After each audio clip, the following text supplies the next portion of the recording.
Hello good evening दोस्त, कैसे हैं आप सब। उम्मीद है कि आप ठीक होंगे। क्लास 12 के मैथमेटिक्स को कवर कर रहे थे हम लोग। कल रिलेशन के बारे में मैंने बताया था। पहला चैप्टर हम डील कर रहे थे रिलेशन एंड फंक्शन। पहले रिलेशन बताया था कल मैंने, वो 50 मिनट की लगभग वीडियो आप देखोगे। और आज हम बात करेंगे फंक्शन की, ठीक है। तो रिलेशन आपको ठीक लगा होगा, डिस्क्रिप्शन में लिंक भी मिल जाएगा और आप प्लेलिस्ट में जाओगे तो मैथ्स फॉर क्लास 12 उसमें आपको दिख जाएगा, ठीक है। तो हम क्या बात कर रहे थे चैप्टर 1 के बारे में। चैप्टर 1 है रिलेशन एंड फंक्शंस। तो रिलेशन के बारे में बात की थी हमने। 2 मिनट में वापस आपको एक बार रिकैप कर देते हैं कि हमने क्या क्या पढ़ा था। मैंने आपको बताया था कि रिलेशन 2 तरीके के होते हैं, एक एम्प्टी रिलेशन और एक दूसरा यूनिवर्सल रिलेशन, ये बताया था। और इन दोनों को साथ में क्या बोलते हैं, इन दोनों को साथ में हम बोलते हैं ट्राइवल सॉल्यूशन, ठीक है। ये हमने बात की थी। फिर मैंने बताया था कि रिलेशन 3 और तरीके के होते हैं। देश में जीएसटी चल रहा है, हमने क्या चलाया था आरएसटी, याद होगा आपको, RST, reflexive relation, symmetric relation और ट्रांजिटिव रिलेशन। कल हमने थॉरोली डिस्कस किया था कि क्या होते हैं ये। आज हम बात करेंगे फंक्शन के बारे में, ठीक है। क्या बात करेंगे आज हम लोग फंक्शन के बारे में कि फंक्शन होते क्या हैं। देखिए रिलेशन ही फंक्शन होता है, लेकिन कब, देखिए कब। तो हम क्या बात करने वाले हैं, हम बात करने वाले हैं फंक्शन की बेसिकली आज। फंक्शन, देखिए ध्यान से, जैसे रिलेशन को डिफाइन कर रहे थे वैसे फंक्शन को डिफाइन कर देते हैं। पहले रिलेशन क्या होता था कि 2 सेट मानते थे, तो यहां भी let 2 non empty set, 2 non empty set लीजिए, 2 non empty sets A and B, A और बी 2 नॉन एम्प्टी सेट है। तो हम कल कार्टेशियन प्रोडक्ट निकाल रहे थे, वही रिलेशन होता था। यहां पर क्या है, 2 नॉन एम्प्टी सेट है, तो the relation between set A and set B, set A और सेट ए से सेट बी के बीच जो रिलेशन है वो फंक्शन तब होगा, इज फंक्शन व्हेन, फंक्शन कब बोल देंगे उस रिलेशन को, आप रिलेशन तो आपने पढ़ लिया, वो फंक्शन कब होगा जब एक सेट के एलिमेंट दूसरे सेट के एलिमेंट से कैसे अटैच हो, तो हर एलिमेंट इसके यूनिक एलिमेंट के साथ अटैच हो। इसका मतलब फंक्शन तब होगा when each element of set A, each element of set A has unique images in set B या unique image in set B. इसका मतलब ये हुआ कि फंक्शन तब माना जाएगा जब हर x के लिए, ये जो सेट A है इसको x मान लेते हैं, जो सेट B है उसको y मान लेते हैं। कल ही बताया था, रिलेशन में पूरी चीजें डिस्कस की थी हमने।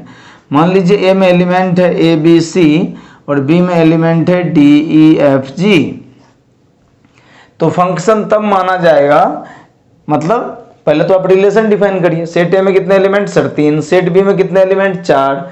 तो ए और बी में रिलेशन कितने तरीके के हो सकते हैं, कल मैंने बताया था कार्टेशियन प्रोडक्ट निकाल लीजिए। इसमें कितने एलिमेंट, 3, इसमें कितने 4, तो 3 4 जा 12। कितने तरीके के पॉसिबल रिलेशन है, 12। ये 12 तरह के पॉसिबल रिलेशन है। ये फंक्शन कब होंगे, फंक्शन तब होंगे जब हर एक्स के एलिमेंट के लिए वाई डिस्टिंक्ट हो, वाई अलग हो।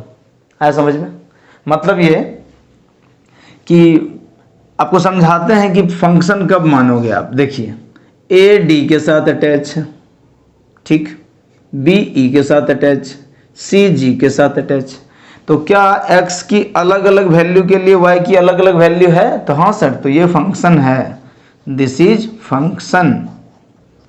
अच्छा फंक्शन सर कब नहीं होगा, देखिए कब नहीं होगा। मान लीजिए कि मैंने सेट ए लिया है, ये सेट बी लिया है, ए में एलिमेंट है ए बी सी, इसमें एलिमेंट है डी ई एफ जी, तो कब फंक्शन नहीं होगा, देखिए कब नहीं होगा।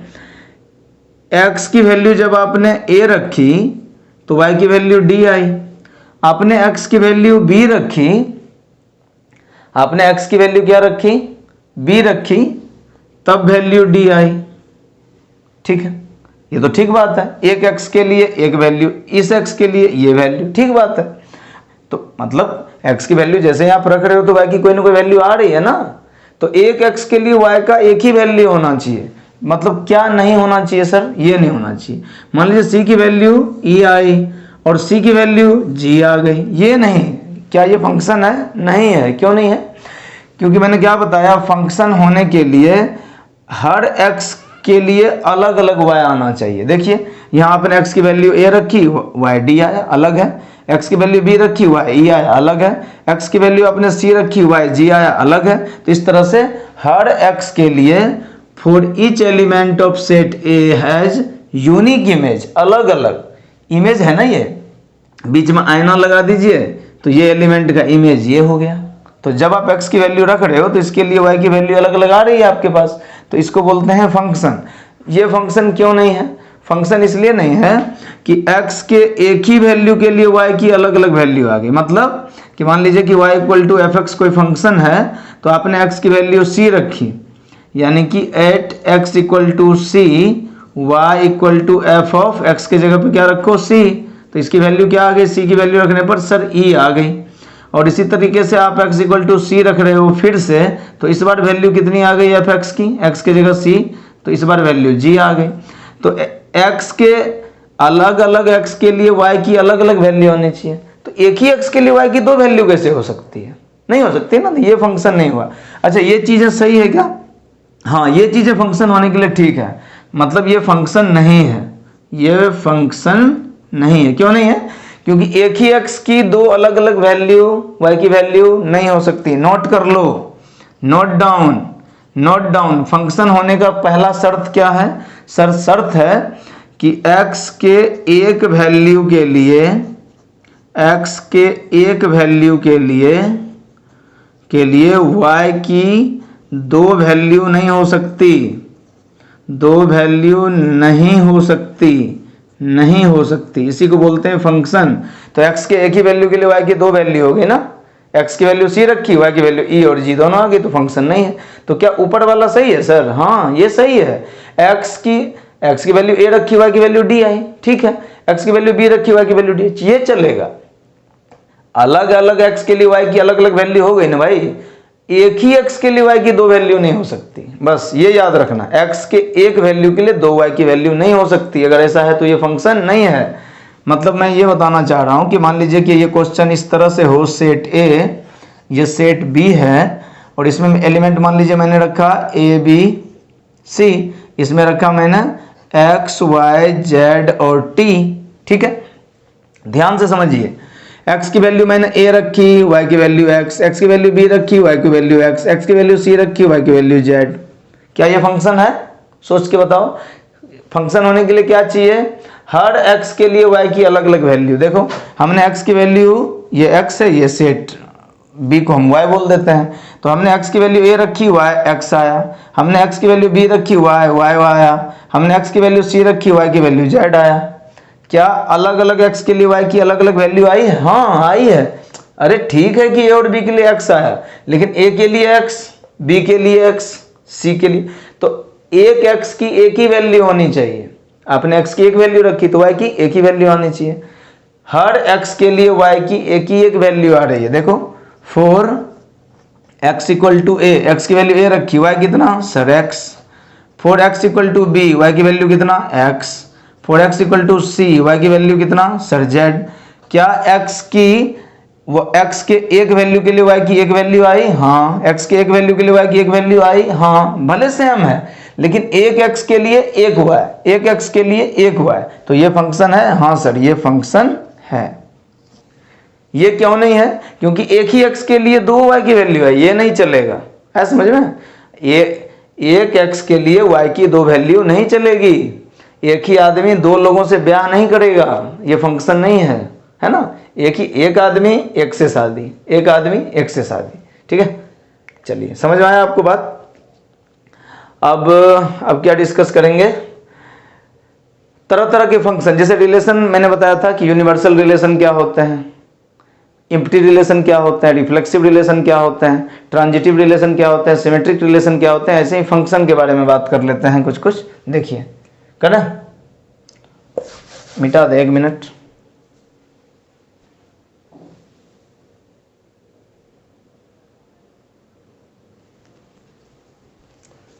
ठीक है, तो फंक्शन समझ में आया। अब टाइप्स ऑफ फंक्शन देख लेते हैं कि फंक्शन के कितने टाइप्स पढ़ने हैं आपको। टाइप्स ऑफ फंक्शन देखिए ध्यान से, आपको पढ़ना है सबसे पहले वन वन फंक्शन। पहला क्या पढ़ना है, one one function, one one function. और इधर वन वन तो इधर क्या पढ़ना, मैनी वन। तो अगर फंक्शन या तो वन वन होगा या तो मैनी वन होगा, या तो वन वन होगा या तो मैनी वन होगा। कैसे पता चलेगा, देखिए पहले मैं डायग्राम से ही बताता हूं आपको ताकि क्लियर हो जाए। ये मान लीजिए सेट ए है, ये मान लीजिए सेट बी है, इसका एलिमेंट है ए बी सी, इसका एलिमेंट है डी ई एफ जी।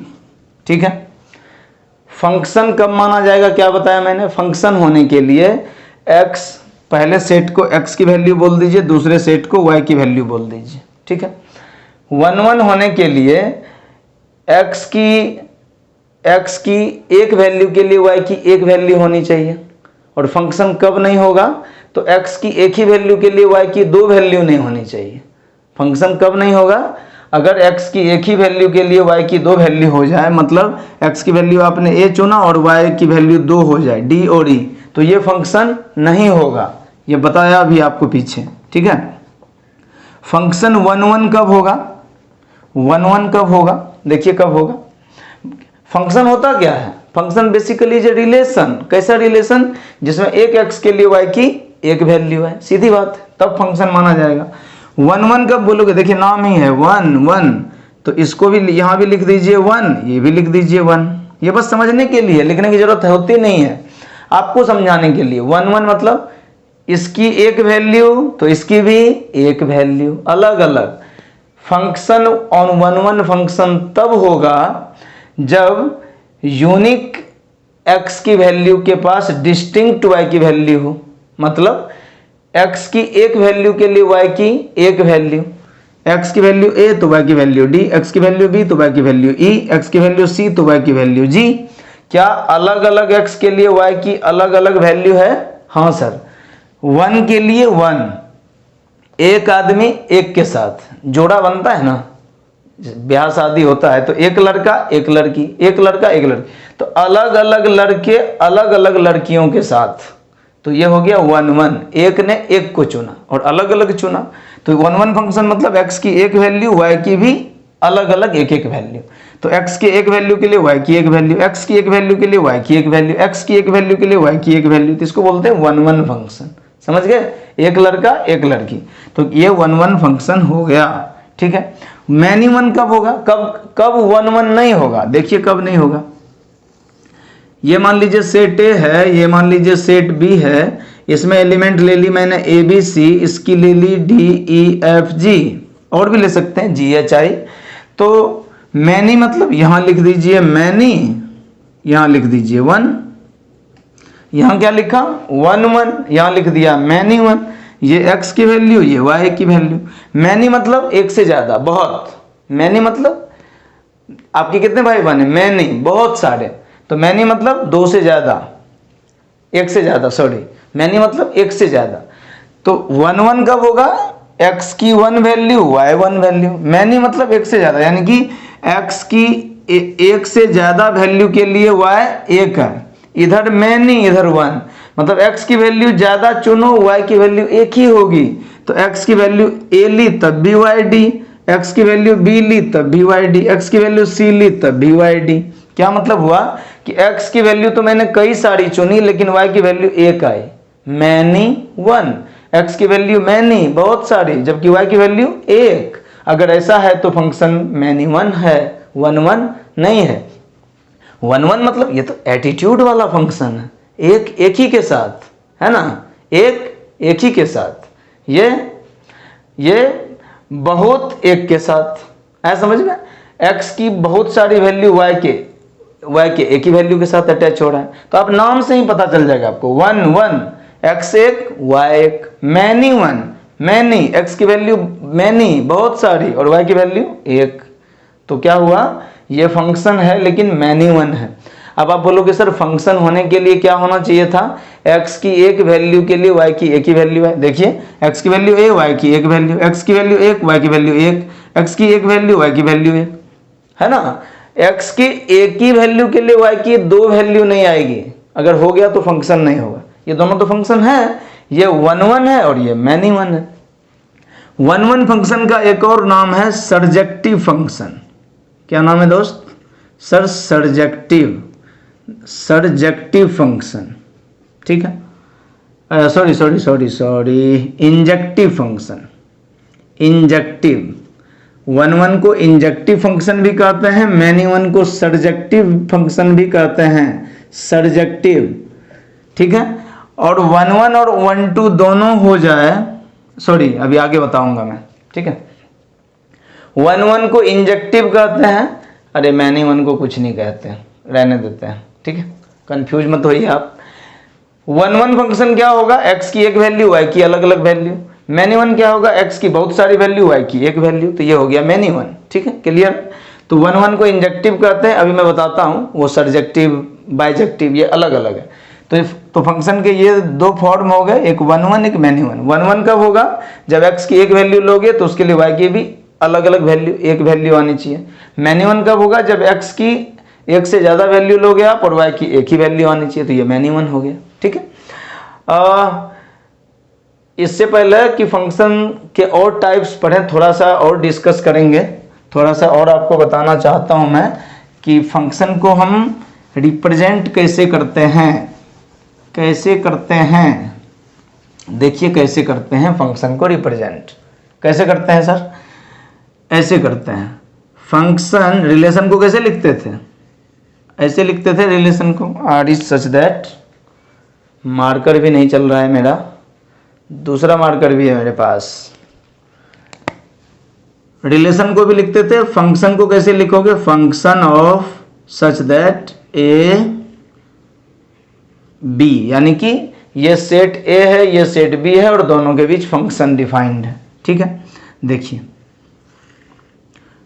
ये बेसिक चीज बताता हूं तब आगे बात करेंगे। सेट ए ये सेट बी है, सेट ए में एलिमेंट है ए बी सी, बी में एलिमेंट है D E F G H, ठीक है। बताइए इसको x बोलते थे, इसको y बोलते थे। Number of element of set A कितना, sir 3। Number of element of set B कितना, 1 2 3 4 5, सर 5, ठीक है। कितने तरह के रिलेशन पॉसिबल हैं, 3 5 से 50, 15 तरीके के रिलेशन पॉसिबल हैं यहाँ पर। उसमें से फंक्शन कौन होगा, जब x की एक ही वैल्यू के लिए y की दो वैल्यू नहीं होनी चाहिए, एक x एक y, ठीक है। x के एक वैल्यू के लिए y की एक ही वैल्यू हो। समझ में आ गया होगा, बहुत बार बोल दिया मैंने यही बात। अब ध्यान से समझिए, a d के साथ अटैच है, b e के साथ अटैच है, c h के साथ अटैच, कोई डाउट नहीं सर, कोई डाउट नहीं। अब देखिए ये इसको क्या किस तरह से लिखा है, function such that A to B, A कौन है, ये x की वैल्यू, b कौन है, y की वैल्यू। तो ध्यान रखेंगे ये जो फंक्शन लिखा हुआ है इसमें a क्या है सर, a है, जो a है उसको क्या लिखोगे सर, a को डोमेन कहते हैं, a को डोमेन, डोमेन मतलब किसकी वैल्यू, x की वैल्यू, डोमेन मतलब वैल्यू ऑफ x की कौन कौन वैल्यू पॉसिबल है, यानी कि सेट ए के जितने एलिमेंट है वो डोमेन कहलाएंगे। डोमेन कितना, ए बी सी। तो अगर कोई लिखना चाहे कि सर डोमेन कितना, तो डोमेन कितना करली ब्रैकेट में ए बी सी, ये हो गया डोमेन। अच्छा जो बी है उसको क्या बोलोगे, इसको सर बोलेंगे कोडोमेन। क्या बोलेंगे, कोडोमेन। और कोडोमेन किसकी वैल्यू है, y की, कोडोमेन। अगर कोडोमेन को भी लिखना चाहें तो कितना सर, करली ब्रैकेट के अंदर D E F G H, D E F G H, ये किसकी वैल्यू हो गई, कोडोमेन की, ठीक है। अच्छा ये x की पॉसिबल वैल्यू है जिसको डोमेन कहेंगे, y की ये पॉसिबल वैल्यू थी जिसको कोडोमेन कहेंगे। लेकिन देखिए ये तो पॉसिबल वैल्यू थी ना D E F G H, लेकिन ये सारी वैल्यू तो नहीं आई। एक्स की वैल्यू के लिए वाई की वैल्यू केवल डी ई एच है, एफ और जी तो मेंबर ही नहीं है। एफ और जी किसी की वैल्यू है नहीं है, एफ और जी किसी भी एक्स के साथ अटैच नहीं है, एक्स के साथ अटैच नहीं है। तो यानी कि एक्स की वैल्यू ए बी सी रखने पर जो वाई की value D E H I है, इसको बोलते हैं रेंज। रेंज मतलब जो y एक्स की वैल्यू रखने पर जो y की वैल्यू आए उसको रेंज कहते हैं। और रेंज आप लिखना चाहो तो रेंज क्या, D E H, this is the range. क्या आपको नहीं लग रहा कि ये जो रेंज है ये डोमेन के अंदर है, डी ई एच डोमेन के अंदर है। तो इसका मतलब हुआ कि जो रेंज है वो सबसेट है किसका, कोडोमेन का। बराबर भी हो सकता है, कोडोमेन के बराबर भी हो सकता है रेंज, लेकिन यहाँ पर सबसेट है। Range is the subset of codomain. कल बताया था मैंने कि सबसेट कैसे लिखते हैं, अलग अलग एलिमेंट को लिख सकते हैं। तो डी ई एच कोडोमेन में तो है, सो range is the subset of codomain, याद रखेंगे। तो फंक्शन को जो आप इस तरह से लिखते हो तो ए क्या है, डोमेन, बी क्या है, कोडोमेन, रेंज कौन होगा, जो एक्स के साथ अटैच है। क्या समझ में आया होगा। चलिए ये चीजें समझ में आ गई होगी, ये लिख लीजिए, ये डोमेन है, ये कोडोमेन है, ये रेंज है। ठीक है, ये पूछता है, बहुत पूछेगा आपसे, आप ऐसे याद रखो। ये x का ग्राफ, ये y का ग्राफ। तो जो x की वैल्यू होगी इसको रेंज कहेंगे, सॉरी x की वैल्यू क्या कहेंगे, डोमेन, इसको डोमेन कहेंगे। और जो y की वैल्यू आई इसको रेंज कहेंगे, y की जो पॉसिबल वैल्यू आई उसको रेंज कहेंगे। ठीक है, तो डोमेन निकालना हो तो x की वैल्यू देखो, रेंज निकालना हो तो y की वैल्यू देखो जो x के साथ अटैच है। ठीक है, समझ में आया आपको। अच्छा कुछ चीज़ और बताइए मुझे, ये तो चलिए आपको समझ में आ गया होगा। अब मुझे ये बताओ कि ये जो फंक्शन मैंने लिखा है ये 1 है कि मैनी 1 है। पॉज कीजिए वीडियो को और फटाफट मुझे बताइए कि ये 1 है कि मैनी 1 है। ये वाला सर 1 है, 1 है। चलिए आप बोल रहे हैं तो हम मान लेते हैं कि 1 है, आपकी बात को डिनाई कैसे किया जाएगा, आपने बोला है तो ठीक है। 1 यानी कि x की एक वैल्यू के लिए y की एक वैल्यू, क्या सही है, हाँ सही है सर। x की एक वैल्यू, y की अलग अलग वैल्यू, x की अलग वैल्यू, y की अलग वैल्यू, x की अलग वैल्यू, y की अलग वैल्यू। तो x एक बार x लिया तो एक बार y आया, अलग अलग, distinct. For each element of x y has distinct value, अलग अलग वैल्यू। तो ये 1 फंक्शन है। और 1 को आप क्या बोलते थे सर, इंजेक्टिव फंक्शन भी कहते थे, इंजेक्टिव। क्लियर है। चलिए अब दो तरह के और फंक्शन होते हैं, एक तो 1 मैनी 1 हो गया, दूसरा दो तरह के और फंक्शन है जिसको ऑन टू और इनटू फंक्शन भी कहते हैं। ऑन टू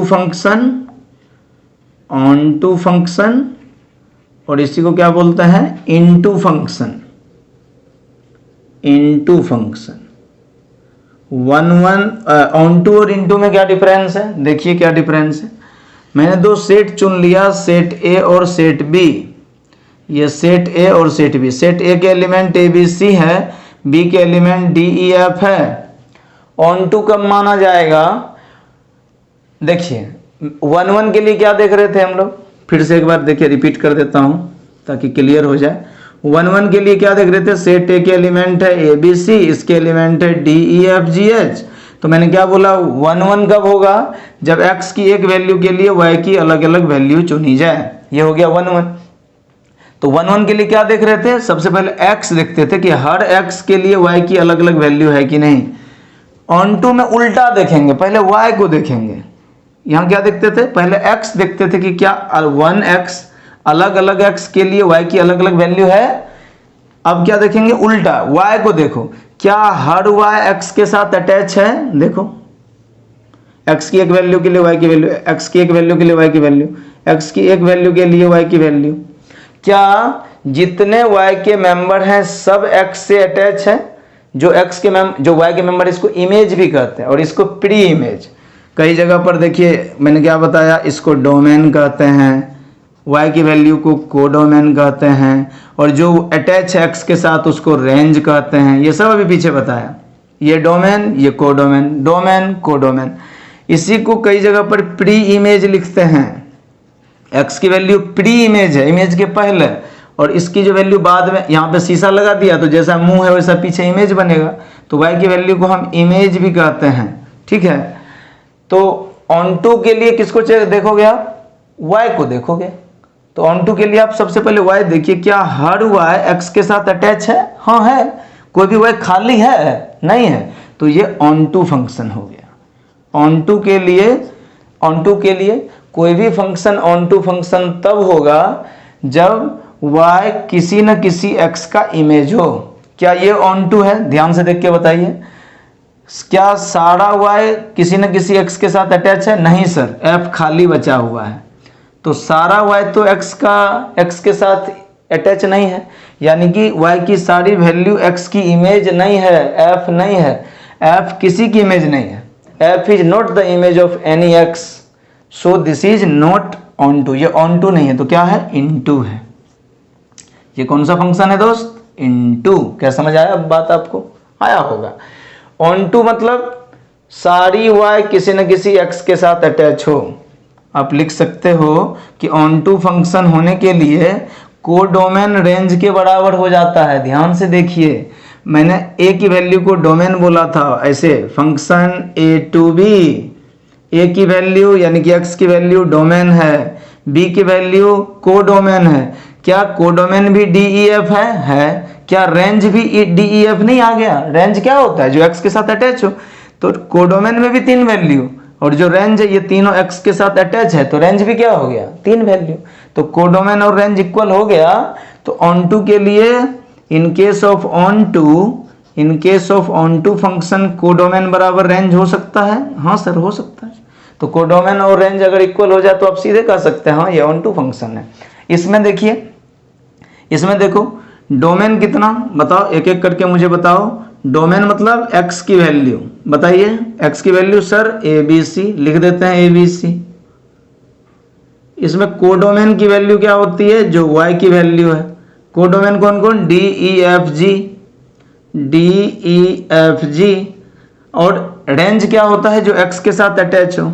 DE और G x के साथ अटैच है, तो रेंज क्या हो गया सर? रेंज हो गया DEG। f खाली बच गया ना भाई।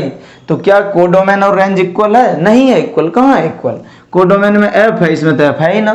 तो कोडोमेन रेंज के इक्वल नहीं हो तो वो इनटू फंक्शन है। समझ गए? 1 1 मैनी 1, ऑन टू इनटू।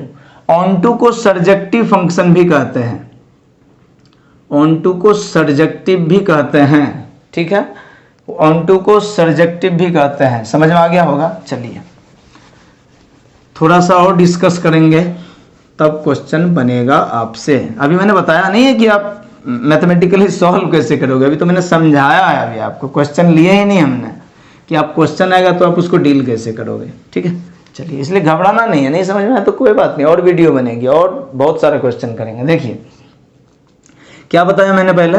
मैंने बताया कि फंक्शन 1 1 हो सकता है, 1 1 फंक्शन हो सकते हैं। और 1 1 फंक्शन को आप क्या बोलते हो दोस्त? Injective function. सर इसको हम इंजेक्टिव फंक्शन भी कहते हैं। बिल्कुल, कहिए। 1 1 मतलब x की एक वैल्यू के लिए y की एक वैल्यू है, डिस्टिंक्ट वैल्यू है ना। और मैंने बताया कि जो ऑन टू फंक्शन है, ऑन टू फंक्शन है, इसको हम लोग सर्जेक्टिव भी कहते हैं, सर्जेक्टिव फंक्शन भी कहते हैं। ठीक है सर, कहते हैं। और इन दोनों को मिला करके अगर कोई फंक्शन 1 1 भी हो और ऑन टू भी हो तो इन दोनों को मिला के उसको बाइजेक्टिव फंक्शन भी कहते हैं, बाइजेक्टिव फंक्शन। अगर क्वेश्चन आए कि ये चेक कीजिए कि कोई भी फंक्शन बाइजेक्टिव फंक्शन है कि नहीं, तो बेसिकली आपको 1 1 भी चेक करना है और ऑन टू भी। तो 1 1 और ऑन टू का मतलब बाइजेक्टिव, बाय मतलब दो, इंजेक्टिव भी और सर्जेक्टिव भी, दोनों मिलके क्या बना? बाइजेक्टिव। यानी कि आपको क्या चेक करना है? आपको चेक करना है 1 1 भी और आपको चेक करना है ऑन टू भी। कैसे? देखिए, ये सेट A है, ये सेट B है, इसका एलिमेंट है ABC, इसका एलिमेंट है DEF। ठीक है, 1 1 x की एक वैल्यू के लिए y की एक अलग अलग वैल्यू, 1 1 x की एक वैल्यू, y की एक वैल्यू है, तो ये 1 1 भी है। ऑन टू के लिए क्या चेक करते थे हम? उल्टा, सारा y किसी न किसी x का इमेज होना चाहिए। क्या सारा y x का इमेज है? हाँ सर, कोई खाली नहीं है। तो ये 1 1 भी है और ऑन टू भी है। तो 1 1 और ऑन टू है, तो इसको आप क्या बोलोगे? क्या ये बाइजेक्टिव फंक्शन है? हाँ, ये बाइजेक्टिव फंक्शन है। अब मैथमेटिकली कैसे सॉल्व करेंगे? ये तो चलिए ठीक है, ग्राफ से आपको समझ में आ गया। सर मैथमेटिकली कैसे हमको समझ में आएगा कि बाइजेक्टिव है कि नहीं? देखिए कैसे आएगा। 1 1 फंक्शन का क्या मतलब? 1 1 का मतलब हुआ x की एक वैल्यू, y की एक वैल्यू। तो x की अलग अलग वैल्यू तो y की अलग अलग वैल्यू। लेकिन मान लीजिए कि कोई फंक्शन गिवन है y इक्वल टू fx, और आपको बोला जा रहा है कि x की अलग अलग वैल्यू पे y की अलग अलग वैल्यू जो है वो सेम हो जाए। मतलब ये कहा जाए कि f ऑफ x की वैल्यू आपने a रखी, आपने x की जगह एक a रखी तो y की कुछ वैल्यू आएगी जैसे d, और x की वैल्यू आपने b रखी, और ये दोनों अगर सेम हो जाए, 1 1 मतलब 1 1 का क्या मतलब? 1 1 का मतलब हुआ कि x की एक वैल्यू के लिए y की एक वैल्यू। यहाँ क्या हुआ? मैंने x की वैल्यू a रखी और b रखी, और दोनों जगह फंक्शन यानी कि y का वैल्यू सेम आ जाए। अगर ऐसा है तो ये 1 1 तो होगा नहीं। लेकिन अगर 1 1 होना है तो फंक्शन वैल्यू अगर सेम हो तो इसका मतलब ये जो x की वैल्यू है वो भी क्या होगी? सेम होगी। नहीं समझ आया? अरे 1 1 होने के लिए x के दो वैल्यू पर y की दो अलग अलग वैल्यू आएगी ना। लेकिन मैं बोल रहा हूँ कि नहीं, x की वैल्यू मैंने अलग अलग रखी a और b, इसके लिए y का वैल्यू हमको सेम आ गया। तो आप बोलोगे नहीं सर ऐसा तो पॉसिबल ही नहीं। ऐसा तभी होगा जब a और b भी सेम ही हो। आपने गलती से अलग मान लिया उसको, क्या समझे? तो इसका मतलब a और b सेम ही है। तो a और b सेम है तभी फंक्शनल वैल्यू सेम हो सकता है। तो इसका मतलब ये हुआ कि अगर आपको 1 1 चेक करना हो तो आप सीधा y equal to fx function given होगा। आप सीधा क्या करो, x1 पर फंक्शन की वैल्यू और x2 पे फंक्शन की वैल्यू को इक्वेट करो। अगर x1 बराबर x2 आ जाए तो आप बोलोगे कि फंक्शन 1 1 है। मतलब x की अलग अलग वैल्यू x1 x2 रखने पर अगर फंक्शनल वैल्यू सेम हो जाए, फंक्शनल वैल्यू तो सेम होना नहीं चाहिए था, क्योंकि x अगर x1 x2 अलग अलग है, x की वैल्यू अगर अलग अलग है तो y भी अलग अलग होना चाहिए। 1 1 x की अलग एक वैल्यू तो y की भी एक वैल्यू। लेकिन अगर फंक्शनल वैल्यू सेम हो जाए तो इसका मतलब उसका जो x का वैल्यू है वो भी सेम है, तभी 1 1 होगा। समझ गए?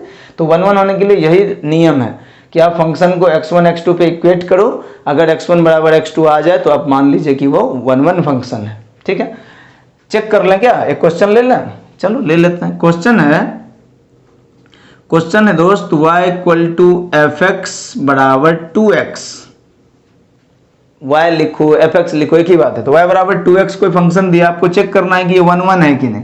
क्या बताया मैंने कि f ऑफ x1 कर दीजिए, f ऑफ x1 बराबर f ऑफ x2 करके देख लीजिए। बताइए f ऑफ x की वैल्यू 2x, तो 2 और x के जगह पे क्या रख दें? x1। f of x2 2x, x के जगह पे x2, 2 2 कट गया। क्या x1 बराबर x2 आ गया? हाँ सर आ गया।